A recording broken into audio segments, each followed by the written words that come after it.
While Holmes and Watson, during a collaboration of almost 30 years, had occasion to deal with many unusual mysteries and problems, I'm betting even by Holmes' standards, his preference for the outre, this section takes the cake. It may be the fitting conclusion to a career unique in the annals of crime. A crime that, had it been successful, would have affected all our lives. Referring to it as a crime may be legally incorrect, but, well, you decide. Watson certainly labeled it one. Readers will also form their own opinions as to the authenticity of what they read. With this manuscript, I have somewhat altered my editorial approach. Where I was formerly inclined to smooth out the bumps and errata in Watson's narrative, here it seems appropriate to interfere less. I hope you'll see why. Dates, as Holmes always maintained, are crucial, and nowhere more so than here. It is interesting to note that what starts as a straightforward narration succumbs as events unfold in rapid succession to more disjointed entries, with tenses confused. Sometimes Watson's verb tenses are so mixed it's hard to know whether he was writing before, during, or after the fact. But in order to preserve the flavor and urgency of the narrative, I have chosen on this go-round to simply leave them as diary entries. For the most part, entries appear to be made more or less on the days when events transpired.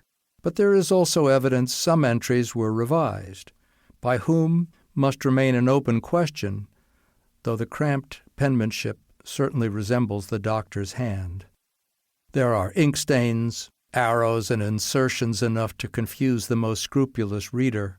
But the pages themselves all appear to come from the same series of W. H. Smith notebooks, in which Watson seems to have written most of his Holmes chronicles. There were entries that had nothing to do with the major narrative, and these I struck out. There's a lot of culinary detail, but I judged menus and recipes were not the point. One important caveat. In the following, Watson admits to signing an early version, 1911, of the UK Official Secrets Act, and to subsequently defying its prohibition against recording or disseminating what was covered under its provisions. It is beyond my pay grade to ask why Holmes's biographer was prepared to risk so much. But evidently in his mind the benefits outweighed the illegality and its possible personal consequences.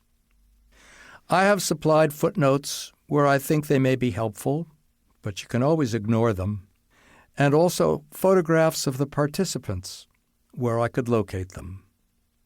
Finally, in all my previous editing chores on his manuscripts, I have followed Watson's example by never including the name Sherlock Holmes in the titles I gave the finished books.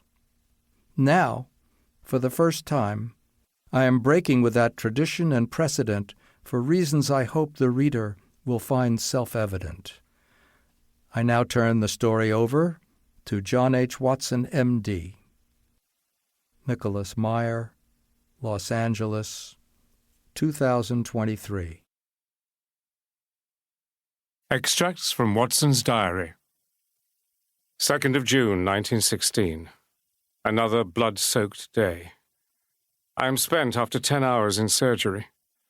It was nightfall before I could eat the cold supper Maria had set out for me and bring myself to read the Times, there to learn of more millions dying on the Western Front, where the slaughter continues unabated.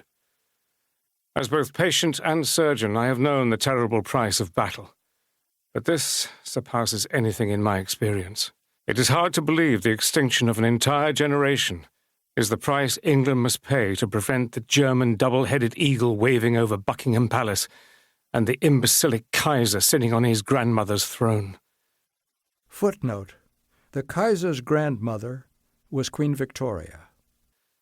I had thought to retire after Juliet's death, but instead of finding time for grief, I am obliged to exhaust myself amid the stench of ether and carbolic, treating maimed and disfigured young men, many little more than boys.